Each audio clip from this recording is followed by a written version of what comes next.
The following is a presentation of the Belly Up Sports Media Network. Take me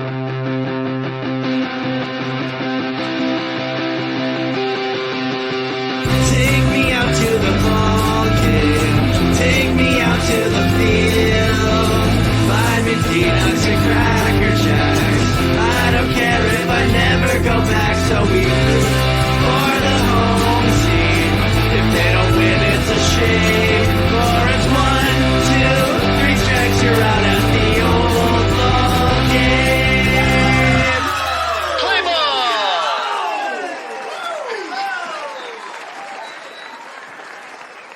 Well, all right. It's welcome to the Belly Up Major League Baseball Opening Day Eve Super Show, brought to you by SeatGeek. Use promo code Belly Up. I almost said the other one. Use promo code Belly Up at SeatGeek.com or the SeatGeek app. They save yourself $20 on your first purchase over there at SeatGeek. We are all part of the Belly Up Media Network. Go to BellyUpSports.com for all their great podcasts as well as articles out there. And some guys join us tonight that are a part of the Belly Up Media Network.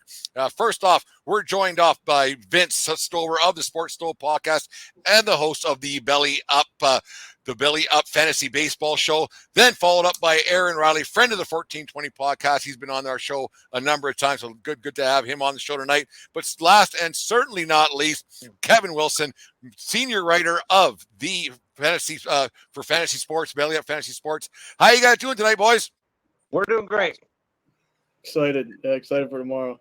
It's opening day eve for us. A lot of people could treat it like a national holiday. I know I'm one of those guys. I got to go into the office for a little bit tomorrow and get the I's dotted and the T's crossed before Easter weekend as well as also. But baseball season starts, and tomorrow morning, Vince, we'll start with you. Tomorrow morning, everybody is 0-0, and they all have a chance. Yeah, I tell you what, I was bummed out. Milwaukee got rained out already. They pushed their game. Oh, really? Yeah, so there's 2 games that got postponed, Milwaukee and the Mets, and the Atlanta game as well postponed tomorrow. So they will not play tomorrow, which kind of is a huge bummer going into tomorrow. But I work outside by myself most of the day. I've got my subscription in so I can listen to the radio calls. I'll turn on baseball games as soon as they're on, listen to them all day long while I'm at work. And even though it's not my team, I'll still enjoy it along the way. Kevin, it's funny that Vince said that. Speaking about the radio, Kevin, you got a couple of years on Aaron at least, anyways, and you must be a radio guy from way back. Listening because you're a Dodger guy. Listen to Vince Scully on the radio opening days. What's your thought on opening day? I think you're right, Brandon. It should be a national holiday because I'm excited, and not just because the Dodgers are expected to do some things, but it's the first day. Really, we're discounting what happened last week, but it's the first day of the season. Everything's new. You don't know what you're going to see, what's going to happen. You could see a no-hitter. You could see a triple play. Who knows what? And so there are endless possibilities, and I'm certainly excited to see what's going to happen this baseball season. It's so much fun, Aaron. Like we were on the show. You did my show last year. We were doing the Major League Baseball tour, and every team starting tomorrow, has a chance. I mean, it might be an outside chance, it might be a slim chance, it might be everything else going, but expectations are always high, and expectations are always at an elevated level. But tomorrow morning, everybody starts off the same way. And like you're a Baltimore Orioles guy from way back. They had a great season last year and expect to do the same thing. But there was days in your short life where the Orioles went into opening day like, oh Christ, we're not going to do anything this year. But this year you got to be thinking this. You know what? We got a chance. Well, Brent, I'm like a quasi, like I'm a Philadelphia through and through, but I do like the Orioles. I've so many roots there, family in Maryland. Like I've been to so many games. So I am like split. My heart is kind of split down the middle, but yeah, I mean, it's so crazy. Like that, speaking about the Orioles, the people are picking them to, not so crazy, but people are picking them to win the division where, I mean, like 9 out of 10 years that, you just hope they don't finish dead last. I mean, at the end of the day, like, we can have a discussion on maybe what division's the hardest, but I really do think the AL East is a gauntlet every single year. I mean, your Yankees are in it every single year. the Red Sox have kind of taken a back seat, which I definitely don't hate to see that. But I mean, the Rays with their $50 million payroll are always in the hunt. They have some of the best pitching in baseball, all the time. So it's strange. I mean, on the flip side, the Phillies are one of those teams that got pushed to Friday. So I guess it's kind of cool. You get 2 opening days kind of deal, but the Orioles play the lowly Angels. So not to say I expect them to just go out and kick ass, but I mean, it's we'll see. Opening day to me is like one of the best sports days. Like people can say March Madness and this and that and the third, but opening day there's nothing quite like the fields look amazing. Like it's awesome. Well, for me, opening day, it's when spring really starts for me. Like a lot of things happen. Like I used to mount spring kicking around for me was when Pebble Beach Pro-Am happened, because you go, it's coming, spring's coming around. But then tomorrow, when the grass is green somehow, some way, it's like up here where I am in Western Canada, we got 16 inches of snow last Friday and Saturday, so there ain't no baseball being played up here, and I'm not that far north of Montana, so it's there's no baseball being played here this weekend, anyways. But yeah, it's crazy that the opening day, it's the rite of passage in springtime, and people get that sense of like, okay, it's here now, and we get closer to summer. Kevin, we'll go to you next. Does Major League Baseball find a way to just step on their own toes a lot? They had that quasi soft opening, I guess we could call it, with the 2 games, or the 3 games last 2, was it 2, with the Padres and the Dodgers had that soft opening that restaurants kind of happen, having let's see how this works overseas with 2 teams from the West Coast that don't get a lot of juice on the East Coast anyways. Does Major League Baseball step on their toes marketing wise, and not just this way, but in more ways than not? I would have to say that they do. They don't, because the NFL is the marketing genius of, modern society. And baseball doesn't do themselves any favors because they're starting the season, like we mentioned, all these games being canceled already, moved and everything else. That's not helping.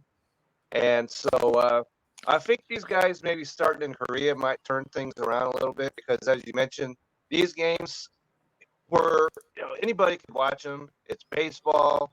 And so I don't know if they started in the morning, if that was the greatest thing here of all time, but I enjoyed it because I wake up at 5. Vince and I talked about this, and I turn on and there's baseball, real live baseball at 5 o'clock in the morning, having breakfast. And so I enjoyed that.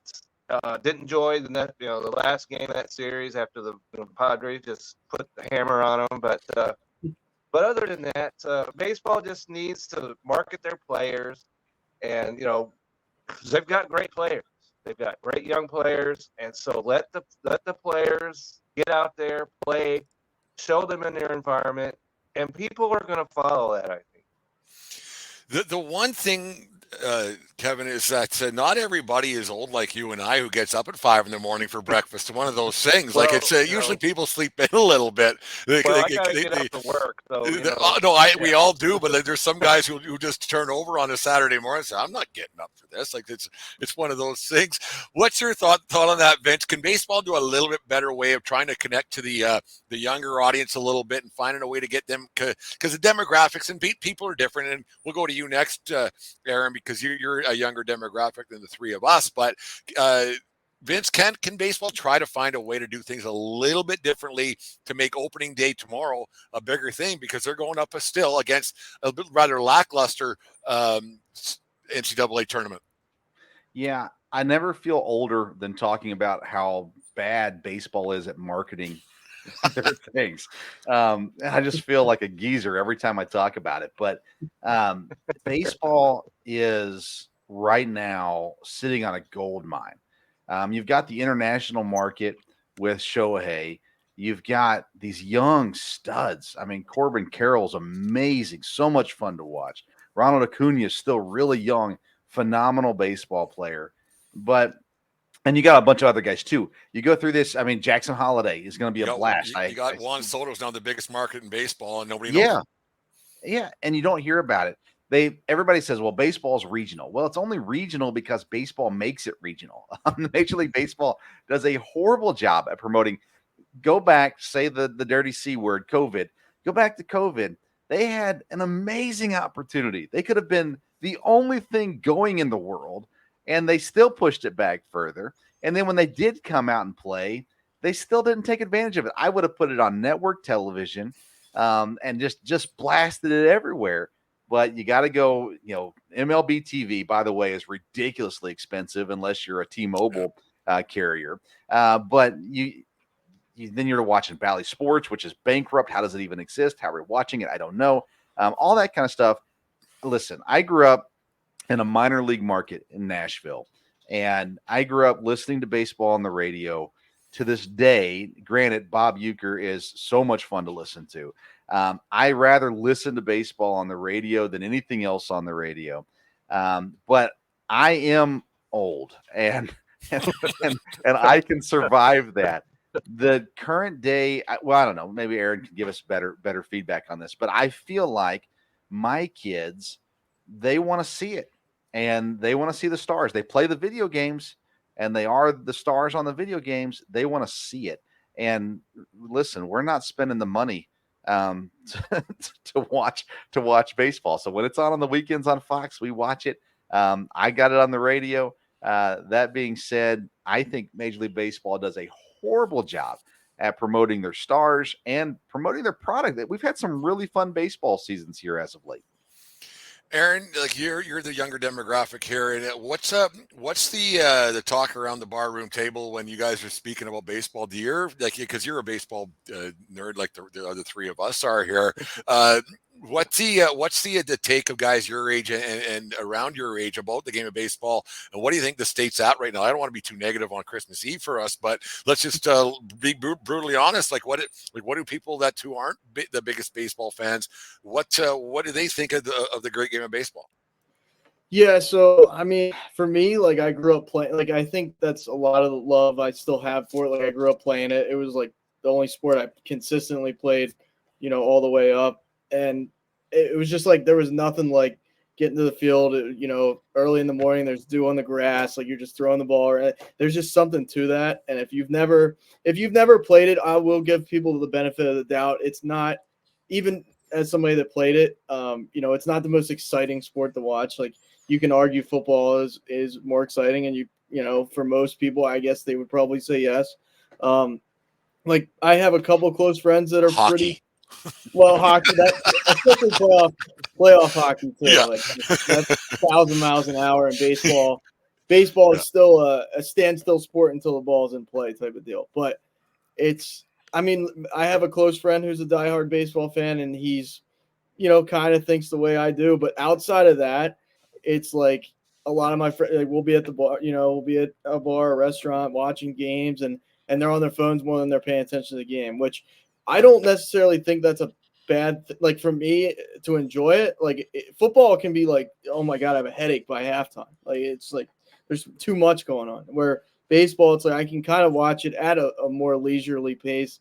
I mean, it's during the summer, during the best weather of the year, in my opinion. So there's a give and take to how people perceive the game of baseball. I think this whole now you're kind of pushing against the grain, these older style people that don't want to see bat flips. They don't want to see, the home run celebrations in the dugout. I think you kind of need some of that, because without any of that, you are going to lose. My generation still, I don't think they're catching on to baseball as much as I want them to, but that's coming from a biased standpoint. So I'm glad you brought that up, because in 2015, everybody knows the Bautista. That's 9 years ago already. Holy how time flies. The Bautista home run for the bat flip with the Blue Jays in 2015. And at first, because I'm a baseball guy, umpire, I'm a traditionalist. It's when you hit something, run, like the Bull Durham speech, run. You know. Dirty word here. And then so the guy would run, and I was that way. And when that Bautista bat flip happened, I hated it. I was geez, will you just run, man? Enough. But then you look back and you go, you know what? the way that inning shaped up, you guys remember the Russell Martin error and everything else that happened. And there was the hit and on and on. The crowd was throwing the beer onto the field and gave Canadians a bad name for 25 minutes and everything else. But it's, at first I was against it, but then I thought, you know what? The emotion of that moment, why not? Like, that was so big. And Kevin, I want you to speak on that. Like, that was so big and so the moment, and like the emotion came out of Bautista, and it flipped out, and it's the bat flip heard around the world that night. And to me, baseball, you don't need to do it every time you hit one, because there's a chance you're not going to hit one every at bat. In fact, you know what? You can go 1 for 4 and strike out 3 times. Is usually the way it works out nowadays. How baseball is, how the way the game is played. So you don't need to be bat flipping all the time. But when the emotion comes out, Kevin, I don't think that's a bad thing for the sport. Within reason, and I think part of baseball's problem too is they've got the unwritten rules of baseball, which nobody seems to know what they are until the rule is broken. And so, then you've got, when he flipped his bat, it was kind of cool when I saw, but it wasn't until the next year when he got popped at second base. Rufy Odor got him, old Rufy. That's right. Captain Odor nailed him at second, and solid punch too. Ooh. It was. It wasn't any of that. I'm going to hide behind umpires, any of that. And so, I think some emotion can be good, but then you got guys that are throwing at each other, and sometimes that gets out of control. So, we've got to have emotion. I like that, and I think baseball has done some nice things about trying to speed up the game. I don't have an issue with that, and the pitch clock, I never had an issue with that. I wish they'd take that runner on a ghost runner and completely just pour concrete over that and bury it in center. Just because I don't understand it to this day. But other than that, let some emotions be in the game, because I'm emotional, and I'm the oldest guy here. But when I see a great play, I'm out of my chair. It's like, So emotion is fine.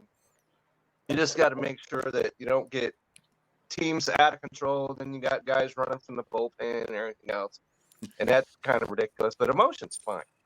Vince, you got kids, and they get it, like they all, like every kid does it now. I'm around kids with baseball, and they pump their jerseys and flex their whatever, and they weigh 120 pounds. Like, way to go, man! Whatever. It's one of those things.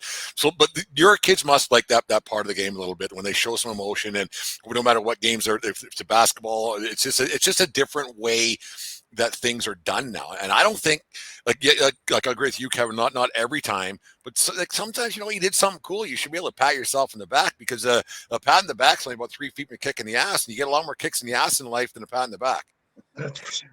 Yeah. So that's what my kids mimic, is the emotion. We used to mimic, form and things like that. They mimic celebrations. That's kind of what they do. Now, I coach high school basketball, and so I'm around the emotions of young people. And then on Mondays, I interview college athletes, and I will tell you that interviewing college athletes has changed the way I view the younger society.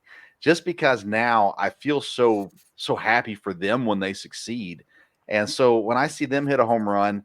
The day after, I had a guy on Monday night, and he hadn't hit a home run yet this season. And I said, what do you want to do the rest of the season? What do you want to prove? And he's like, man, I really want to hit a home run. And he goes out Tuesday night, cranks a home run. And the college tags me on their social media, hey, there it was, it's there. There you go. And I'm just sitting here. I'm so excited for him that I'm emotional about it too. And I'm excited. I'm cheering. He's ecstatic. The teams cheer. I think where I get to the point where I don't like too much emotion is when I feel like sportsmanship goes out the window. A stare down, a bat flip, and then you go on, I'm cool with. It's when it gets a little gaudy, a little over the top. And now I feel like, okay, now it's just bad sportsmanship. I'm a sucker for good sportsmanship. And, and so that's the only time it bothers me is when I feel like, okay, it went too long. It was a little too much, whatever it may be. But I love a good stare down or a good bat flip. I'm all for it. I get a kick out of guys who get mad at when a guy hits a home run and flips his bat. Here's an idea. Don't give up that pitch. They give it the home run. Throw a better pitch. Like it's actually right there because batters very rarely win that duel, right? Like not many guys hit 300 anymore, like let alone 270. So when a guy actually makes contact and gets one, like, you know what, I'm going to go out there and swing my dick a little bit. Like it's not every time, but like it's one of those things. Guys, let's get off of that. And then, Kevin, you touched on it a little bit earlier on. I wasn't going to bring it up, but it's the elephant in the room no matter where you go across sports radio, whether it be a baseball show or just a sports show in general. I go watch a few guys up here in Canada, and they're mainly a hockey show. They're 99% a hockey show. But, of course, I'm talking the Shohei Gate or whatever you want to call it, Shohei Ohtani. The story came out last Thursday. It's been a week ago now, and he came out on, I think it was on Monday afternoon, and didn't really say much. And he has a prepared statement with nobody in front of him, nobody to ask him questions. He said what he said, and then see you later. I'm not pointing fingers because I don't know, and like I don't think we'll ever know. But just the way this thing has played out since day one, I think it was last Thursday when it first came out to now, the story kind of got a little bit goofy. Kevin, I'll let you start because you're a Dodgers guy. The story got goofy from the start. It was like the money was stolen. Then he lent the money. Then the money was gone. And this guy's fired. And then the interpreter, I can't remember his name. I don't really care. I don't think we'll ever hear from that guy again. But the story got goofy, Kevin. Like if Ohtani would have just said, I gave him money because I didn't know the rules or money just happened, whatever it was, I don't think anybody would have batted an eye. But now there's speculation. And whenever there's speculation, the conspiracy theories come out.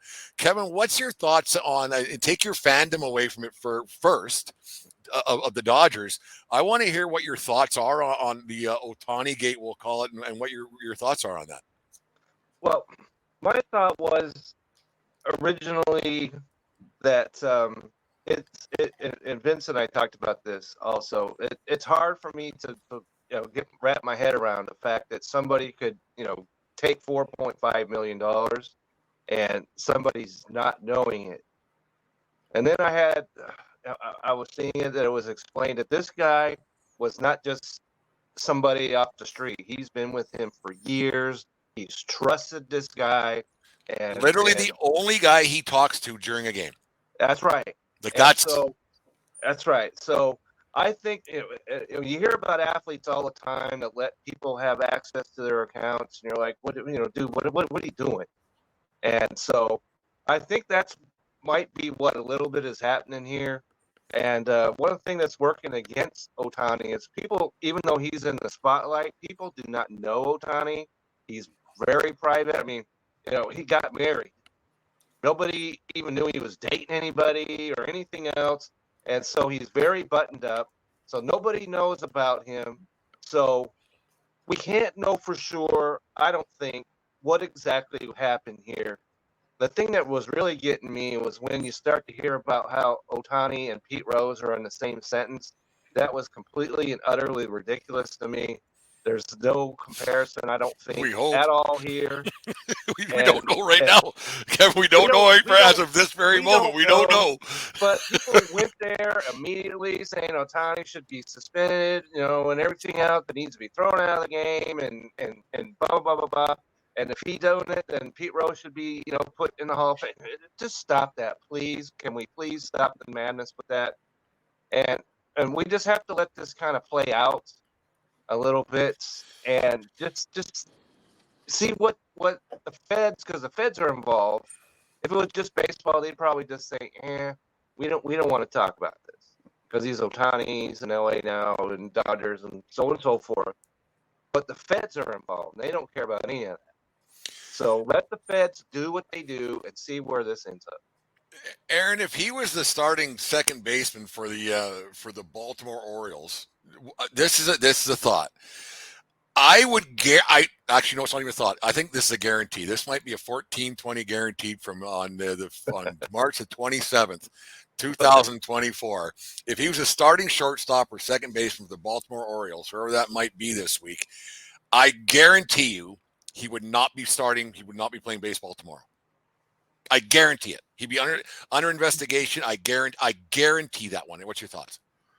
Yeah, I can see that. I mean, outside of like, I mean, what teams do you think? I mean, obviously the Dodgers. Like, if he was a New York Yankee, what would this be even bigger? You know what I mean? Like, I probably, because it's the Yankees are, whether you love it or hate it. What's that? They're not very good. But they're the cover of it. Like, they're the top thing in baseball. Like, they're must-see TV, no matter if they're good, bad, or indifferent. Like, it's the Yankees. It's a big deal. So, I mean, Dodgers are, probably the runner-up to the Yankees as far as brand image, likeness, all that type of thing. They're not that far off at all.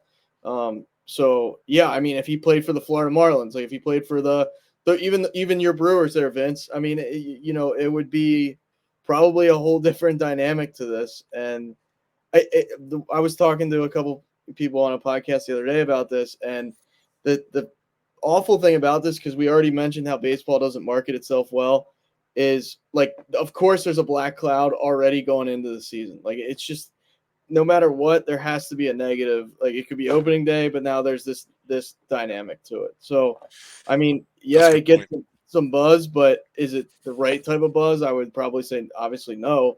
It's just like, where do they just sweep this under the rug and continue on and just keep on trucking and pretend like, maybe they give him a length, a pretty good like fine. I don't even see a suspension. I just don't. I don't know if they give him a suspension. Like, I'm not sure where this goes by the end of the investigation. Vince, thoughts on that? Yeah, listen. The thing that I found the most interesting out of all the Shohei news was Pete Rose coming out and saying, "Man, I wish I had an interpreter." and I listen. Pete needs to go away to whatever island and just put him in the Hall of Fame and he'll shut up. But Vince, that being said, listen, I think he's Shohei Ohtani. He's the most well-known baseball player currently in Major League Baseball. He is he's not American, so they're getting all this money coming in and revenue coming in from outside of the states. Nothing's going to happen to Shohei. They're going to be able to play this off one way or the other, whether it all just falls on the interpreter, whether eventually they just say, you know what, it was just a big mistake. It's just going to be swept under the rug, and life's going to move on. I mean, there's going to be a fall guy, and maybe it is the interpreter ultimately. But at the end of the day, in 2 weeks from now, we're not going to talk about it anymore. Baseball is going to bury it. And I mean, unless just some crazy evidence comes out that Shohei, listen, his past teammates have all said he could care less about any other sport. He's not out there betting on other sports. So, that might make it actually worse, because all of a sudden you said betting on baseball. Oh, that's even worse. Even worse for sure. Yeah. So I think it goes away. I think it goes away quietly. And I think, again, in a couple of weeks, we're talking about something completely different. Maybe the Dodgers go out and sign Trevor Bauer just to get the news cycle saying something different. Oh, why not just do something ridiculous like that? But and that's the good thing, not the good thing, but that's the thing about the world we live in now, right? Is that we're always about 20 seconds away from someone else doing something really stupid, going up on social media and somebody in their basement talking about it like we are today. So it's one of those things that just kind of, when a quasi scandal becomes a scandal, then it's not a scandal anymore, because there's something that comes out a little bit bigger, and that's just the way thing goes.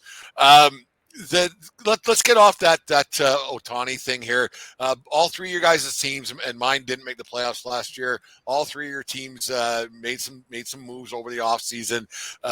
Vince, we'll start with you. One I know you're not too happy with the manager going for different pastures. I don't say greener pastures. I think they're different pastures. I know you voiced your show a few times, and I've read some of your stuff. You voiced your displeasure on Craig Counsell Council, wearing a different hat, going to Chicago and hopefully doing something with them. What's your take on are your Brewers going to be as good this year, and are they a playoff team? All right. So, man, there's so much to talk about here. So let me keep it as quick as I can. First of all, I've got to say about Craig Counsell. Wearing a different hat's not the problem. Wearing a Cubs hat is the problem. Craig Counsell was born and raised in Milwaukee, played in Milwaukee, managed in Milwaukee. He knows how hated the Cubs are in Milwaukee. And as I've said on my show many, many times, the baseball gods will judge Craig Counsell this year and the Cubs. Lightning will strike. I feel bad for the players that are going to be involved in it. The baseball gods will not stand for this backstabbing of Craig Counsell. That being said, the Brewers will not be as good as they were last year, not because of Craig Counsell, although he's a very good manager. But their pitching is just not good. They lose Burns to Baltimore. They traded him off because he was not going to resign there. And that's their fault. They lowballed him last year, and he's like, enough of this. So he was off. That being said, Woodruff gets hurt, so he's out for the year. He's not going to play at all this year. Freddie Peralta, who was their number 3 guy, is now their ace, and that's not great. They've got old guys. Joe Ross is in the rotation. It's just not going to be good. That being said, I think they're still going to be an entertaining team, and the division isn't great. So they have potential to still be in the 80s range of wins, which will be down from last year. I think they can make the playoffs, but I think that's at this point a little bit of a long shot. But their offense should be good, and they've got some young guys playing now too. So I think overall they'll be entertaining, but they won't be as good as last year. That's tough. That's tough for Brewers fans because you lick the jar once every few years and you get something going on, and then it goes away for a duration, and you rebuild and everything else. And there's things going on with the ballpark there and stuff going on. It's got to be a little bit tough that they licked it close, and then they lost in the wild card round to the Arizona Diamondbacks. Came out of nowhere last year. Like, what the heck was that? But the expectation in Milwaukee is different than most places. While people want to win and want the team to do more things and sign more players and all this kind of stuff, they also at the same time know it's not going to happen. So it's as disappointing as it is. It's not as heartbreaking as, say, Red Sox fans who are watching their team just continue to flush seasons down the toilet. Milwaukee, at least kind of in the back of their minds, know it's going to happen. We're gonna tank at some point. That's why this weekend is so important. Go 2-1 or 3-0. Look, and that's what it is. Ken, we'll go to you. Your Dodgers have very high expectations. Look, Kirk, I think because I'm an old Dodger guy from way back. The Lethbridge Dodgers had their Pioneer League team was here in Lethbridge back in the really early 80s. That's dating myself a little bit. Aaron wasn't even a twinkle in his daddy's eye back then. But so I've been a Dodger guy for a long time over at Spitz Stadium, Henderson Stadium back then. Steve Sachs was playing there. And the expectations of the Dodgers are obviously very high. They only have the three-quarter World Series in the last, 32 years that they won in 2020. You want to call it a full World Series, that's up for debate, but it's one of those things. It's Dave, my co-host, he calls it 3. I think he calls it 5/8 or half sometimes when it depends, depending on his mood.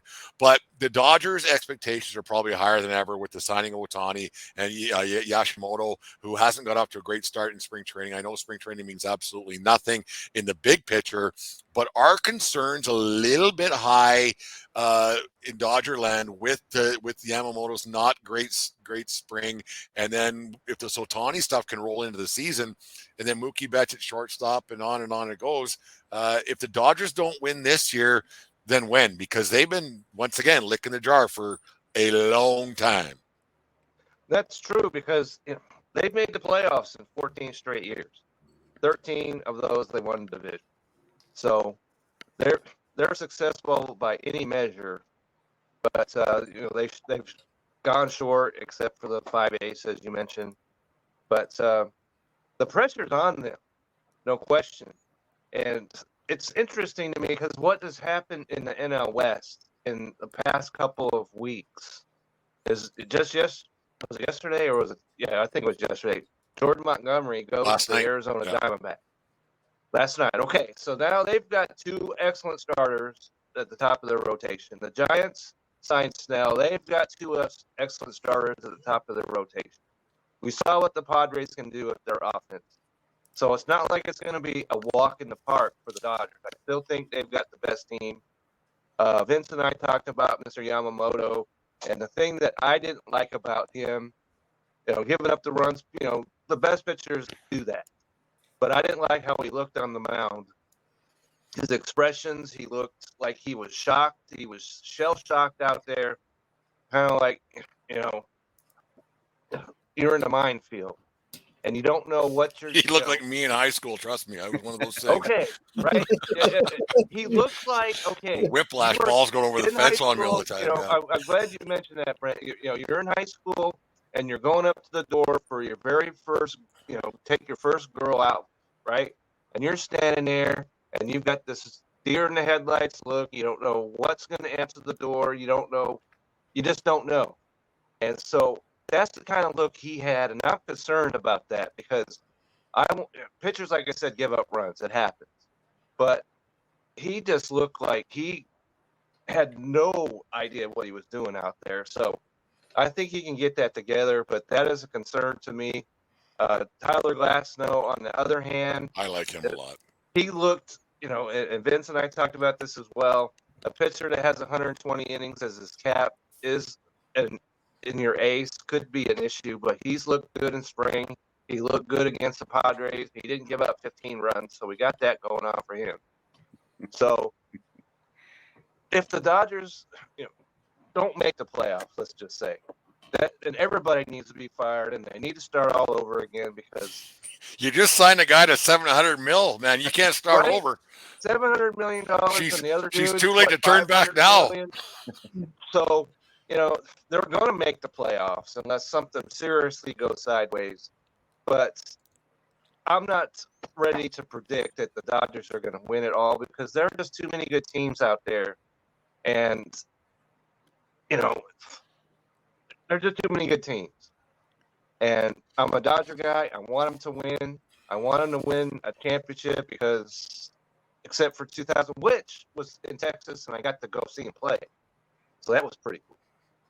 But I wasn't allowed anywhere near that border, let alone to cross it back then. So it's one of those things. Okay. So, all right, that's how it is. So and I'm not being political. I'm just saying that's what it was. I'm not being anything. I'm just. It might suck a little bit because if the Dodgers win, they were expected to win, and then guys like me would be sitting there being accused. Well, you're a Dodger bandwagon dude, even though I've been a Dodger guy since I was in high school. You can imagine how long ago that was. But I'm not confident in them winning, okay? Because there are too many variables and everything else. But if they don't win, I'll be certainly disappointed. When you're waiting for a 35, 36, 37-year-old, whatever Clayton Kershaw is, to come back to be to be a middle guy, to be one of your top 3-4 guys, there's some doubts, right? Yeah. There is some doubts there. If you remember, he was the guy who got one out against the Arizona Diamondbacks, and that's too bad that you bring that up. It's too bad that he gets brought up that way because he's such a great pitcher. But everybody will always remember Clayton Kershaw for his playoff failures. Well, he's got. But that's where legends are made. Right? That's right. And he's got to claim it. It happened. He in 2017, the Dodgers gave him the lead a couple of times in that Game 5, and he failed every single time. So, if it was Sandy Koufax, would that have happened? Probably not. And Koufax had half the career, a third of the career that Kershaw had. Right. If you put it in perspective. And then if you go to, like, if you talk to people our vintage and around this time, Oral Hershiser's a legend for what he did in '88. Right. Yeah. Kershaw hasn't done a thing in people's eyes. No. The Dodgers won a 1988. And Kershaw's 10 times the pitcher that Hershiser ever thought he could be. That's right. We could talk about the home run. I think we just had 90 people tune out, all that. But they won because of Oral Hershiser, and that's the end of that. But they don't. He hasn't been that ever in the playoffs. Aaron, your Baltimore Orioles, they had a resurgence last year, 100 wins. I don't think they'll get to 100 this year. I think the Blue Jays are going to have a better season. The Yankees are going to have a better season. But your Baltimore Orioles had themselves a year last year that nobody saw coming. What's the thoughts other than building a new bridge out there in Baltimore this year? Ooh, Jesus, that was a bit of a wreck. What a spectacle that was. I couldn't believe it. Like I've seen some stuff in my that's like just the slow mo. I don't know how it got to. I'm an idiot. That's how it got to this point. But yeah, let's forget about the bridge thing. I'm sorry. No, let's. Yeah. There's no bridge. on. Anyways, moving on, as they say on Craft Brewed Sports. What's your thoughts on the Baltimore Orioles this year? And where are they a 95 win team? Are they a 90 win team? Do they have a bunch of guys the sophomore slump? Is there just what do you think about the Orioles this year? I mean, it's weird, like going into a season with the expectations they have. I honestly, it's back to the Buck Showalter days where, they did win the AL East, and, that year they fell apart against Kansas City, and then Kansas City goes on and wins their World Series. That's as long. I mean, we're going on, I was graduating high school back like 2014. So,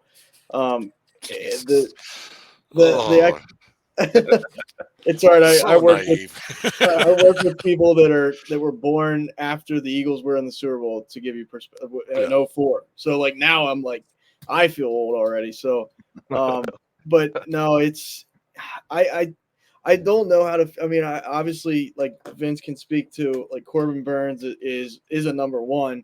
Yeah. It's just like the fact they have new ownership is quite exciting. Like it's one of those things, like their former owner who just passed away. It wasn't like, I think the people of Baltimore are a little bit more classy than the people of Philadelphia, in the fact that, like, that everybody was sending their condolences, but it was an agreement. Like the whole thing came down to when Peter Angelos passes away, the rest of the team, like the 60% of the ownership stake that they didn't have would then get transferred over to their new ownership.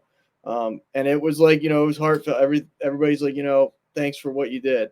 But he really didn't do much. I mean, let's put it in perspective, as far as he didn't want to spend a penny more than he thought was reasonable. I mean, Camden Yards is a beautiful ballpark, but they have some, like, they don't update their audio systems, and everybody complains about that. Like, they don't spend a penny, where like the Phillies are kind of the opposite. Like now they are like, they're top five in payroll every year. They're going out and getting a Trey Turner. They go out and get a Castellanos, Kyle Schwarber, JT Realmuto, like Bryce Harper. None of these guys are homegrown. And growing up like a diehard Phillies fan, it kind of hurts me a little bit in that aspect, because I am about the homegrown products. Like being a Braves fan, I'm sure those people love the fact that almost all those guys were elevated through the farm system. But I mean, for the Orioles, I don't know. I still think I do think they're a playoff team. I'm kind of on the opposite end of the spectrum with the Blue Jays of you. I still think they're not going to be that great. I just don't trust them to fully put it together again, for whatever reason. I think the Yankees, as long as Judge stays healthy, I mean, we'll see how long Cole's out for. That's kind of a big one right there. I do like the fact, well, I don't like it because I don't like the Yankees, but I like in the fact that I think Stroman will do good things for you guys. But I don't like him. He pitched well the other day. He can pitch. I don't like. I mean, as a person, he's probably another Josh Donaldson to deal with. But Nestor Cortez is the wild card to me. I mean, Rodon and Cortez are the wild card, because if both of them are, above 4.5 ERA all year, it might be very difficult for the Yankees to be, winning that division. But I still, at the end of the day, I will always pat the Rays on the back, because until they fall off, they're still going to be, to me, a threat every single year. I mean, the Orioles and Rays were, neck and neck all year long, especially coming down the stretch. There was a series where the Orioles took 2 out of 3 than they needed to, basically, to win that division. So, but I am picking the Phillies to come out of the National League. I think they are going to go to the World Series. I don't know if they're going to win it, but I really think it's going to be Phillies-Dodgers in the NLDS, and I think the Phillies win that. And then in the American League, I mean, we can have that discussion later. But I don't think the Orioles go. But I don't know. I don't think any team in the AL East goes this year. But that's no surprise. I mean, none of them have in quite some time. So The Yankees are going to improve from last season by about 6 wins, and that'll be it. They're just not. They're just not. That's my opinion. Like I'm hard on them because I'm a realistic. They got Soto, but they still can't pitch. Hey, Right? you got Trent Grisham, which is going to turn your no. season around. Brent, I want to ask you though, in regards to the Yankees, Garrett Cole. There is a lot of question marks around. When's he? 2 months at least right now. I put the over/under at 10 games that Garrett Cole pitches this season. So I think he ends up having surgery before it's all said and done. You're a Yankees fan. Like, how do you feel about Garrett Cole, and how confident are you he's actually going to contribute this year? He won't contribute at all, I don't think. Like, because that you got a $40 million plus arm right there, right? So, and the problem is that they're going to want to force him back because you're losing your window. Right, because the judge isn't getting any younger, and so now you have a situation where Cole's not getting any younger. They're going to say, we got to win. We just signed this guy to 100 and whatever million, and this guy to 100 million, and then we got Soto here for 1 year, so we got to make sure we take advantage of that. But we got this crap over here and crap over here, and our fourth and fifth starters aren't that good. They overpaid for like Judge is worth that much money in New York. Other places, I don't think he was worth that much money. It was a marketing thing. Cole, I thought they overpaid for because I think starting pitching is going to see a decline. We already saw it with Snell and Montgomery because guys are hired guns now. You have a lot of pitchers who. Because everybody strikes everybody out now. Everybody throws 100. And so I think they overpaid for you got the first 4 years out of Cole or whatever it's been. I thought it was great. But what did you do? Nothing. Like literally nothing. So I think the Yankees are in big, big trouble moving forward. And I don't think they're going to get any bang for their buck out of Garrett Cole this year or next year. And once your elbow goes, like Tommy John, it takes a long time. And they have 4 years on the back end of that deal after he comes back that they got to pay for. Yeah. And then what? Like not everybody's bionic like Verlander comes back and Scherzer came back. Verlander's not a good example right now because he's not healthy either. But he got a few years after one of those. Like not everybody can come back after Tommy John because who's that character who pitched for the Yankees? Then he went to Boston and he's had 3 or 4 Tommy Johns. What's his name? Slipping my mind right now. But not Kluber. No, not Kluber. He was just I'll think about it, and I'll think about it at 3:00 in the morning, probably tonight when I'll think about it. But it's I think that the Yankees that they overpaid for Cole, and now the way pitching staffs are built now, because you're only getting 5-6 innings out of guys max, and wins don't matter anymore. It's just out eaters, and that's all pitching is now. And I think starting pitchings, they're really going to find out that, you know what, that those $40 million payrolls aren't going to be around anymore. Right. That's my thoughts, anyways. Guys, let's move on to some fun stuff here. Now that we talk about doom and gloom for the Yankees, I thought you guys would get into that a lot sooner because that's usually the way it is when people talk baseball with me. But let's get into some fun stuff. Kevin, we'll start with you because your memory goes back a little bit further than ours does. Hopefully. Who was your favorite baseball player and who got you into the game of baseball? The one guy that you thought, you know what, this is pretty cool. And I want like a baseball card or something. We're watching on NBC Game of the Week, because that's all we used to have back then was the one game was on TV up here in Canada. I didn't have cable TV back until about 1985, I think it was, but one of those things. So who was your guy growing up that you're like, this is the guy? Well, my guy, not surprisingly, was a Dodger, and that's first baseman Steve Garvey. And he was the player that you could depend on. He knew he was going to be there every single day. He was Cal Ripken before Cal Ripken was Cal Ripken. And the only reason why he, got his streak broken was because he busted his thumb at a play at the plate. But so you knew he was going to be in the lineup. He had a nice swing. He was. And I must admit that years after the fact, he wasn't Mr. Clean like he portrayed himself to be back then. But he was a guy that looked like he played the game right, he lived right, and and if I could have a number, it would be 6 because I just love myself some Steve Garvey. He had big hits. They got to the playoffs. He had big hits. So I really liked Steve Garvey. Yeah, it's funny, Steve Garvey. Be careful. Yeah, one of those things like, oh, jeez. I mean, I don't care. Like, it's this many years later. It's not whatever. But Garvey was a great player. Then he went to San Diego and had a good career. Like, he had a really good. He had actually, you know what? Steve Garvey had a great career. A great career. There's no getting around that. He was a great player. He had this thing where it was his success was 300 batting average, 200 hits, 100 RBIs. If he hit that, then he did his job. Are you going to see guys? I'll ask all three of you guys. Are you going to see guys hit 300 much anymore, or is 300 just who cares?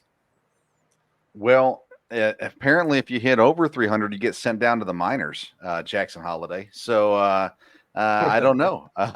No, you're not going to see a lot of 300s. There was only 10 guys in all of Major League Baseball, something like that last year, 11, something like that. Some I really thought when they instituted banning the shift, like you would see the averages spike back up, and you really don't like. I don't quite get it. I mean, I know everybody's looking at how the bat travels and everybody's trying to hit home run and everything like that, but I mean, if you give me a lineup with 3 or 4 guys that can hit almost 300, and then just a couple guys with some power, like I watch Kyle Schwarber all the time on the Phillies. And people love that guy, and I'm like, I almost can't stand it. He hits $180, and like, yeah, he might give you a home run here and there. As but Kevin said in the Belly Up draft show fantasy, he's going to hit 40 home runs. Yeah, he's going to strike out 106 times. Yeah, like he might strike out 106 times by the All-Star break. and the thing with him that like really irritates me is like, yeah, I get it. These guys are going to make millions regardless, but if you're making that much money, like don't strike out looking as much as you do. Like if you're fooled that much, like you need to be watching more tape. And like I know the guy can go on he'll go on 2 weeks spurts where he's hitting 10 home runs in 2 weeks. Like it's insane. But then he strikes out looking, 6 out of 10 at bats, and I'm like, how does that stuff like that? So long story short, give me a guy like that can hit 280 and maybe 10 to 15 home runs.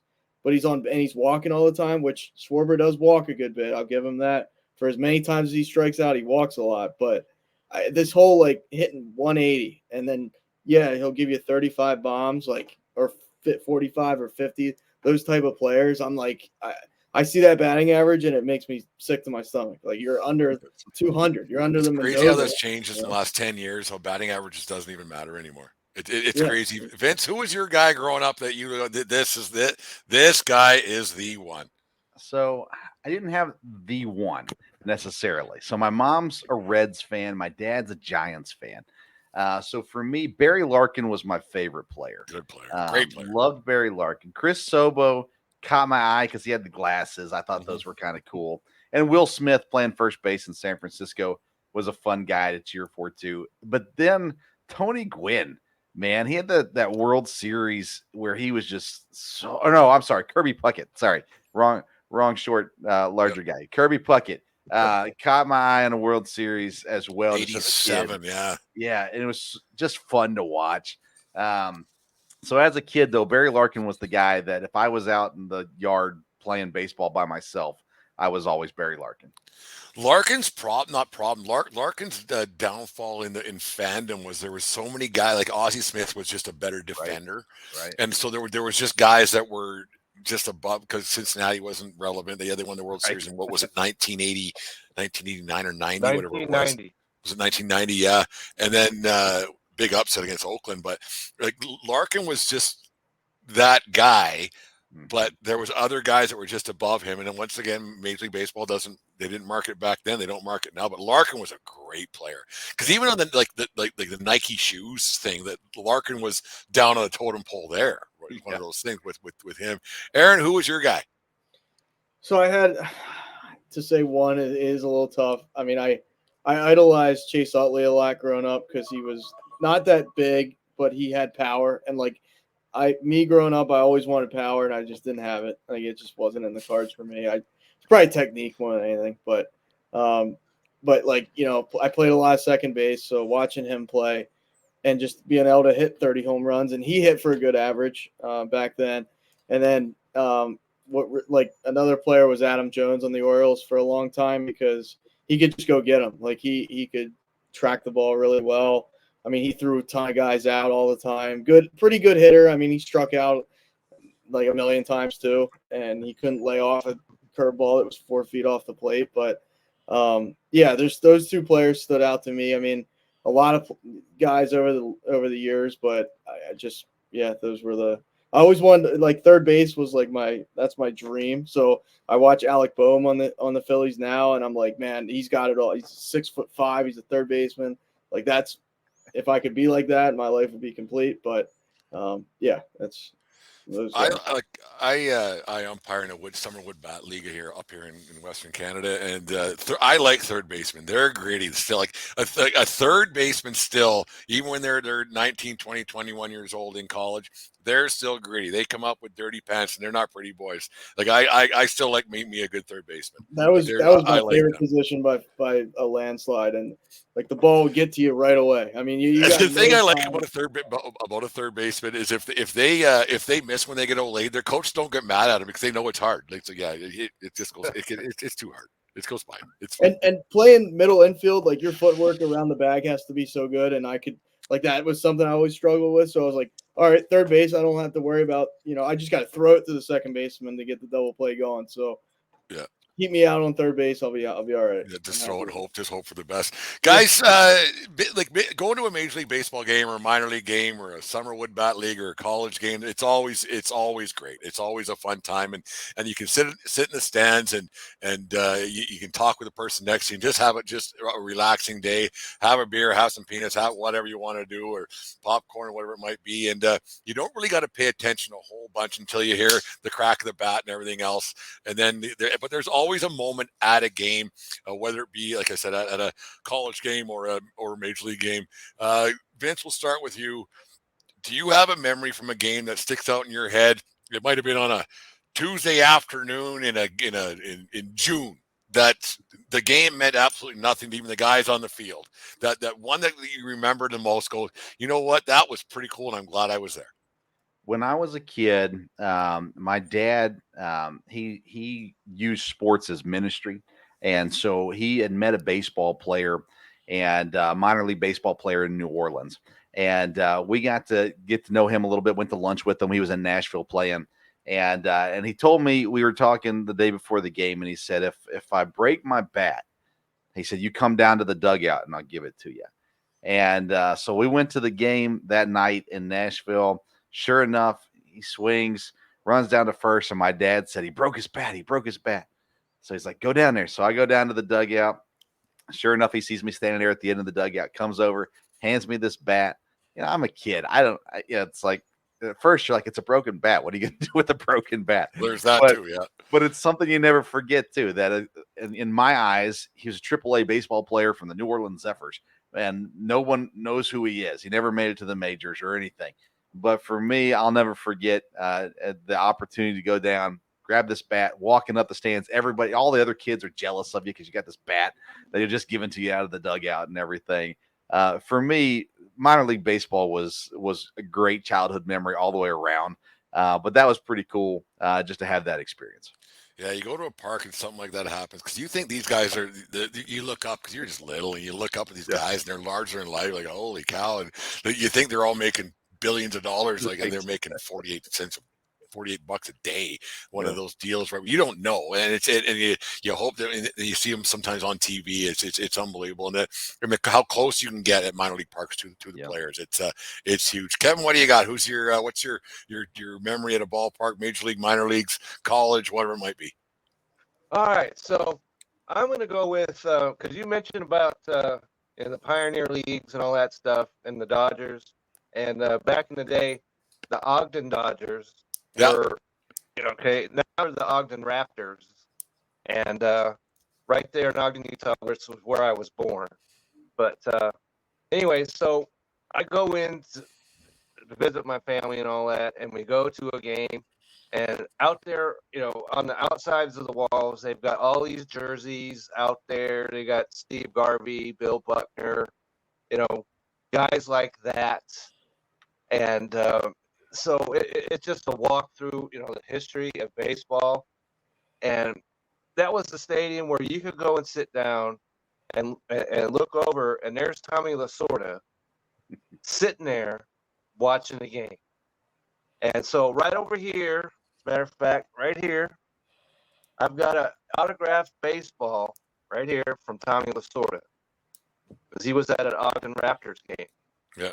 And so, that's the kind of thing that you'll always remember as a baseball fan, is that somebody like Tommy Lasorda took the time out, and, he didn't mind if you went up to him, you talked to him, you engaged him a little bit, and he signed a baseball. And so, that's the kind of thing that makes people fans of the game. And so it's sitting right here. And so that's the kind of thing that you'll always remember as a baseball guy. It's somebody like that who just was, loved baseball and wanted to talk baseball and was willing to do that just for me. That's the one thing about baseball that's different than the other sports, is that there is that downtime, like you said, Aaron. There is some ass time for sure in baseball, where you can just look around and think things can happen. Whereas hockey, there's always mayhem, and football, people are yelling and screaming and look how strong I am, blah blah blah. And basketball, there's always music playing in the background. But baseball has some downtime that allows that, and that's why I love it so much. There's some downtime where you can have interaction and have situations like Kevin had there, where and then and Vince had, where a fan can go down to the dugout. Like, other sports don't have that, and baseball's one of those sports that definitely has that. And that's one of the things I love about it so much, is that it's a thinking man's game. It's a thinking man's game. It's good. Aaron, what's your thoughts? What's your favorite baseball moment, whether it be, because you have a team in your hometown there?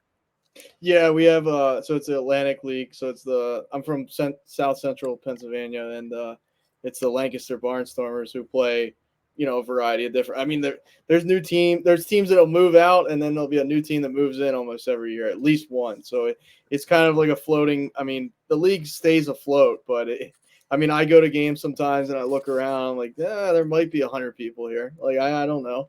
But I love, I'll go to their game. I wouldn't go to their games over a major league game, but I'm about an hour and a half from Baltimore, hour and a half from Philadelphia. I'm right in the middle.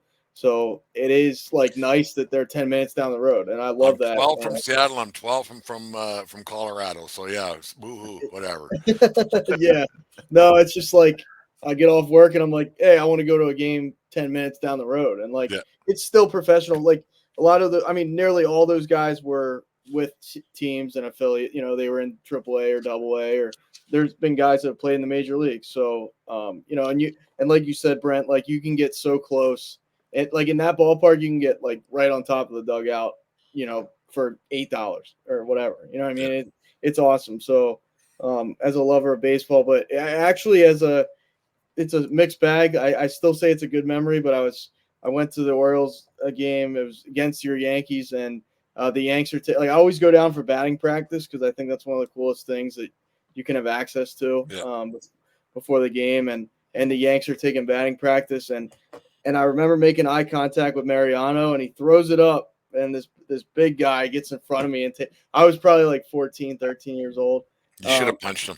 I know, but I was as much as as much of a Yankee hater as I am, I Mariano's special. That's just, and just seeing those guys. I always wanted to see the Yankees play, because it's you got A-Rod, you got G. It was just one of those teams, and it was just going down for batting practice. And I was actually at the Phillies 10,000th loss, so I kind of wanted them to lose, because that was a milestone. I guess 4 years. Yeah, so those stand out to me, but just the overall environment, being in a major league stadium or even a minor league stadium, I just I'm still a kid in a candy store, because it's baseball. So yeah, I have a fun story. I was in New York. This is in 2015, I think it was. I was by myself, and sitting in the right field in section 103, and Carlos Beltran, it was the 5th inning. Beltran threw a ball up in the stands like just after warm up, and I jumped up and I caught it, and I sat down, and there, of course, there's a little girl sitting next to me. So everybody's like, "Give it to the kid, give it to the kid." And I was like, "Son of a bitch!" So I give it to the kid. So whatever, it's one of those things. They took a picture of me with the ball, and I got it down here in the tavern somewhere, and so I gave it to the kid. And then I went in to get a beer and some souvenirs or something. And when I was going down the stairs, the family that was leaving and the mom gave me back the baseball. She says, "This means way more to you than it does to me than to my kid. Here's your ball back." That to me was pretty awesome. And I still got it just over here. Yeah, it's in the case and everything else. So it was a really cool. That's what baseball means to me. Like it was like one of those moments. You know what? Baseball's still pretty cool. It was one of those things. So yeah, it's such a great game. And tomorrow we get to start watching again. We'll do 3 easy questions, boys, and get us out of here. We'll get some World Series predictions and call it a night. Ready to go? Yeah, Let's do it. Vince, start with you. I want everybody to answer, but we'll start with Vince. Which player should be in the Hall of Fame more? Pick one. Pete Rose or Barry Bonds. You got to put one in. Pete Rose. I think he 100% belongs in the Hall of Fame. Kevin? I'm going to go with Barry Bonds for one simple reason, because Pete Rose agreed to the ban for life. He agreed to it. He has no place in the Hall of Fame just because he agreed to it. So he's going to have to live with it now. And until the day he dies, he should be nowhere near that Hall of Fame. Well, there's a statute of limitations in there somewhere. No, he agreed. I don't know. Because he knew that if they investigated further, he was going to get doubly hosed. And so he just agreed to that. So keep him out. Aaron, break the tie. Yeah, I gotta go. I want Pete Rose in as a player, not as a manager, but as a player, because these steroids, like I know everybody was doing it, but I don't want McGuire in. I don't want Sosa in. I don't want Clemens in. I don't want all of them, and any of them. Rafael Palmeiro. It does not matter to me if your name's tainted with the steroid. If there's evidence you did steroids, I don't think you should be in the Hall of Fame. Yeah, let me disqualify that, because I'd rather jump off a building than support anything of a San Francisco Giant does, especially Barry Bonds. But like I said, Pete Rose agreed, so that's where I come down on it. Aaron, you listen to our show quite a bit. You've been on, and you've been a part of this. Who is better? These guys are both before your time when they were really relevant, but you know of their history. We'll start with you, and the other two guys might break the tie or might go with it. But who is better, Nolan Ryan or Rickey Henderson?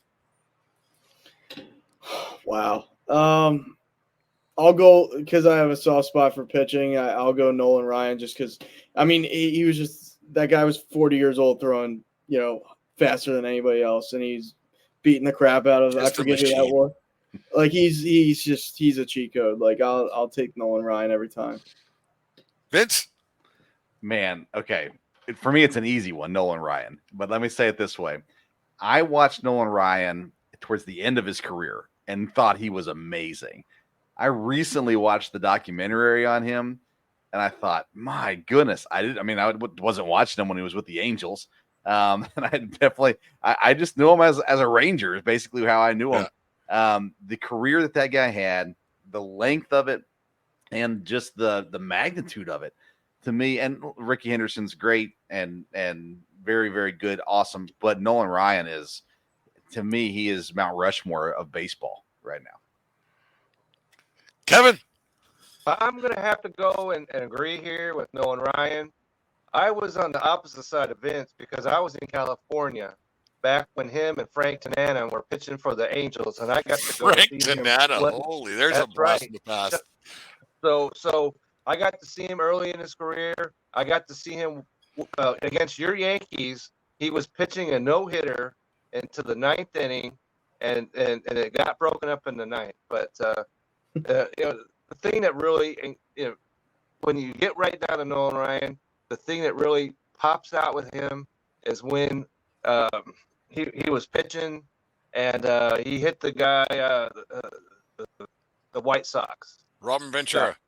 Yeah, Great Robin picture. The Ventura, headlock, the whole and bit, Robin giving him the Ventura honky tonk thought man, he the was whole gonna bit. Yeah. be a bad motor scooter, and he comes out there, and Nolan Ryan just whipped his rear end. And we go to Ranger games here, and they play that before every game and gets fans fired up. Rickey Henderson was great, but he had no moment like that. So Nolan Ryan's the answer to this question. I thought Rick would get a little bit more love from you guys because Rick's an all timer, man. No, He's He an is. all timer, No question. but not more of Nolan Ryan. Yeah. Wow. I thought I would get one of you guys to bite on that one. A little bit of Ricky love there, because you know who liked Ricky was Ricky. Ricky also liked him. Oh, he definitely liked himself. No question. Yeah. We'll finish things off with a would you rather, boys, and we'll call her a night. And before our World Series prediction from the Belly Up Super Show, brought to you by SeatGeek.com and SeatGeek app. Use promo code Belly Up at SeatGeek. You got the right one right again at Belly at SeatGeek.com. Anyways, would you rather your team win one World Series and be irrelevant for the rest of your life, or lick the jar every year and never win one? Vince, we'll start with you. Man, I'd love a World Series win. We've already been irrelevant for, we've been relevant recently, I guess, but we can live with irrelevance, especially if we got a World Series title to hang on to. I'm at the age now where I'm ready to see that World Series title. Aaron? I've always been so many of my teams that I lick the jar.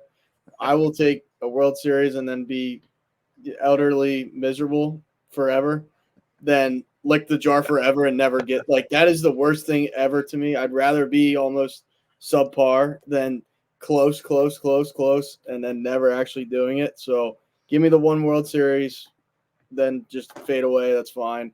Because without a World Series, it's what is the point? What are we doing here? Well, ask most teams. Kevin, let's finish off with you. All right, so I'm going to agree here because you lick from the jar, you're going to wind up with food poisoning at some point. So that's not good. And if we discount the 2020 World Series the Dodgers won, which I don't, but if we did, I'm kind of living in that scenario because the Dodgers last won before that in 1988, which is almost like, right after Christopher Columbus, discovered America. So I'm kind of in that scenario where I got my one World Series championship. And if they never win, I'm going to have to live. I will live because they won it and it was great. And they kicked the Oakland A's rear end, who were bad. They unprecedented that World Series. They thought they were the rulers of society and everything else, and they walked around like that. And then the little Dodgers, came in there and just kicked their butts. And that's something I can always hang my hat on. Say, hey, we beat the Oakland A's when they were at the very zenith of their power.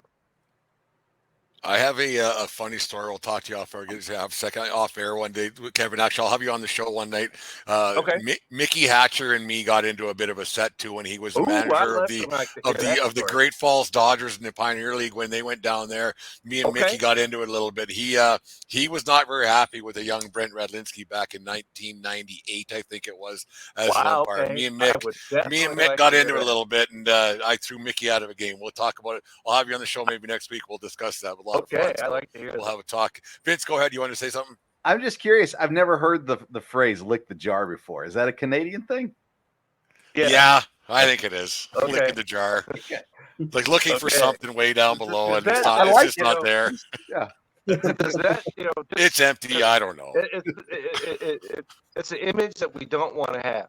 Okay, Yeah, lick the jar, and it's like I said, It's a you big wanna jar. knock Put your leg head in. over I don't know, something. guys. For people listening on podcast form, the hand signals don't really match. If you're watching on YouTube, which I hope you are, then you're going to get it. Anyways, boys, this is a lot of fun. Let's get out of here with on a note. Who do you got win the World Series and why? Vince, go ahead. All right. Give me the Diamondbacks over the Orioles this year. The signing of Jordan Montgomery puts me over the top for the Diamondbacks.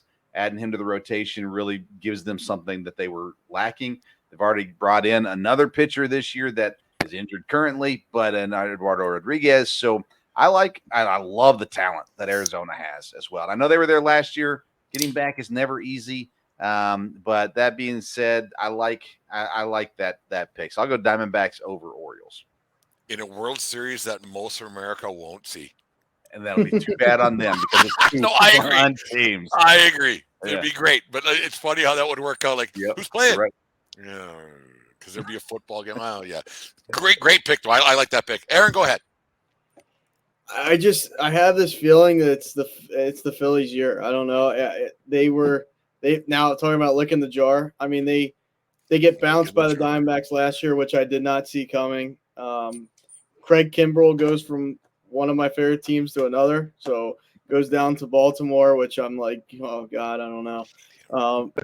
Losing, King Felix, as they call him, because that was a whole problem with the Mariners fans, but whatever. But I think I'm just having a hard time picking a team from I think the Orioles do something. But I just from the AL, give me Houston again and give me Philly again. And I think Philly wins in 6 games. Before we get to you, Kevin, Coach Coob, he was in Lethbridge here for a long time, and he was talking about Henderson Stadium, so he knows Mickey Hatcher a little bit too. There's a little situation that going on there, rain delay. Mickey Hatcher's got a storied tale here in Lethbridge, Alberta, and things that went on with Mickey Hatcher back in the day. Good to see that you're watching there, Coach Coob. We'll be in touch later on. He's a great guy, Coach. Long, outstanding baseball guy around Canada, actually, kind of a legend around these parts. But anyways, Kevin, who do you got win the World Series? Okay, so I'm going to go back to not the this to pass, and I think the Dodgers are going to get there, and I think they're going to be aided by the fact that they're going to get their best shot from the Diamondbacks and the Giants and the Padres. They're going to have to battle to win the division. And so when they get to the playoffs, it won't be like they're, and all of a sudden have to flip a switch. That's been their problem the last couple of years. So I think they're going to battle and be battle tested when they get there. And I think they're going to face who they faced back in 2017, Houston Astros. And I think that this time the Dodgers will win the World Series, and everybody could stop saying, well, you're posers because you won in 2020. And so we can take that away, the bad taste out of whoever's mouth, okay? Jared and whoever else hates the Dodgers because they won that World Series. But anyway, it's going to be a great year this year. I'm looking forward to it. And Dodgers beat Houston 6 games.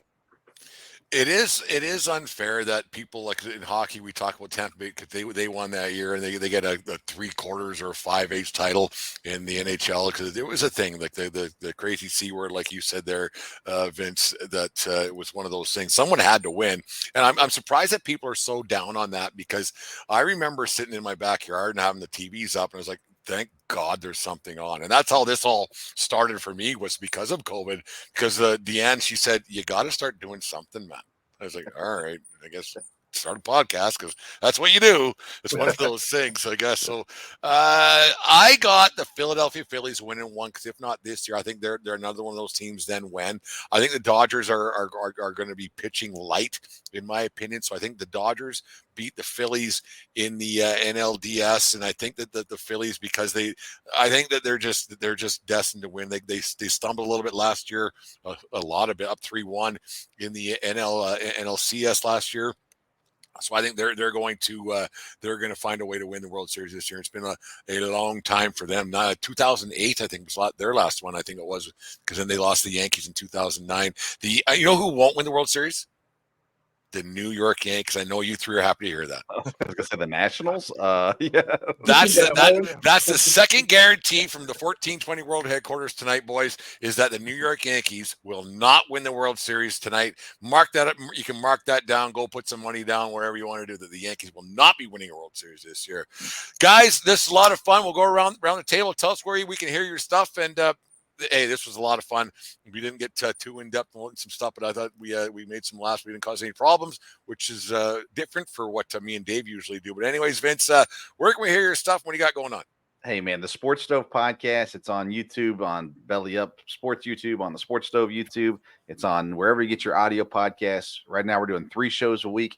Sunday night is the Sports Stove Fantasy Baseball Show. Kevin joins me for that. Monday night's the Sports Stove Local Hour covering Eastern Kentucky University. We got college athletes on, our coaches on every week.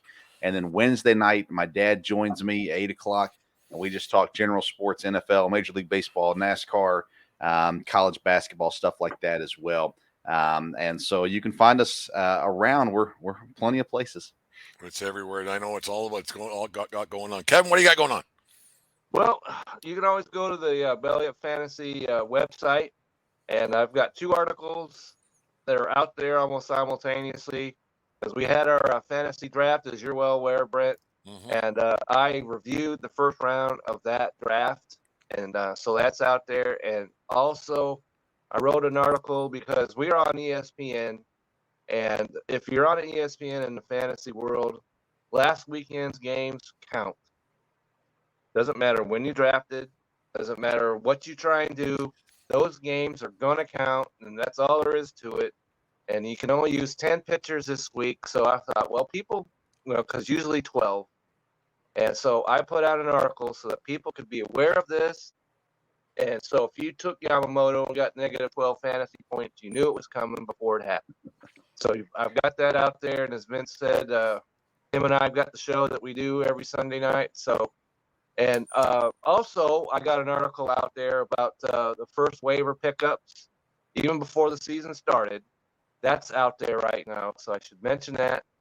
And so they're out there on Belly Up Fantasy Live, our the website. Get out there. And I have to say, I just want to say one thing, Vince, because you know who plays here tomorrow? The Cubs play here against the Texas Rangers, and I'll be able to see if this curse manifests itself right out of the So I'm looking forward to see if that happens right from the opening gun. I said somewhere a while ago, and I mean, you say enough crap and something's going to stick to the wall. I guess it's one of those things. You guys all know as podcasters and writers and stuff that you hope. I said Yamamoto's going to be a bust, but I actually thought that for some reason, and I still believe that for some reason. His first start, like you said, Kevin, wasn't great and everything else, and that's all going to turn out for him, because that's a lot of dough to not to be. Ooh. Yeah, and Vince, yeah. Vince and I were not convinced about him when we first started doing our rankings. We weren't, I wanted to be. I'm a Dodger guy, of course, but I'm concerned. Yeah, and I needed the to see Dodgers something. don't before I do bought what they into need Yamamoto. to do it because Yamamoto wasn't all that. Anyways, Aaron, what do you got going on? What's happening? You go through co-hosts like I used to go through girlfriends back in the day. What's going on there? No. I don't picture, or I don't think of myself as someone that's hard to work with, but I guess my last co-host, I didn't You're upload. like Costanza. I didn't upload TikToks in the timely fashion that he wanted, so he threw me to the wolves again. So I mean, whoever wants to collab with me, you can check me out at Brutally Honest without the T, so just Brutally Honest on Twitter. We can do a show, schedule a show. I'm gonna just start. I've said it a million times. I'm guilty of it, and I haven't done it, but I'm gonna do it. Just do solo shows because until I find somebody that wants to co-host for maybe 6 months and then they'll quit. I'm just gonna do it myself, and then like I said, my messages are always open. My inbox is there. So whoever wants to collab, but we're on Spotify. I haven't been uploading because I just got kind of kicked down to the ground again, but we'll bounce back, be better than ever somehow, some way. And I'm excited for baseball, excited for the NFL draft. That's a long way away, but regardless, we'll keep trucking forward. If it's me or if it's me and somebody else, cool. But just Brutally Honest Sports. That's it. It's this was a lot of fun. Talking baseball is always great, and it's Christmas Eve tonight. Get some sleep tonight Right. because we'll be up bright and early to watch the games tomorrow and all weekend long. Have a happy Easter as well, and everything That's else right. going on here because it's a lot of fun doing this, and we'll have to get up maybe before the All-Star break. We'll get something going and do this again because this was a lot of fun. And talking baseball is always a great thing. It's easy, and the memories come flooding back of things that you thought you forgot about, but then they pop in, and baseball has that romanticism for it. So, Kevin, Vince, Aaron, thank you very much for joining me tonight on the Belly Up. Belly Up. What do we call it? The Belly Up Super Show. Christmas Eve for the guys. Opening night Eve and everything else. So make sure you guys Ho, ho, ho. take care, comb your hair, and everything else. And remember, it doesn't matter where you are; it's who you're with. We'll talk to you guys later. Have a good night, folks. And yeah, that's it.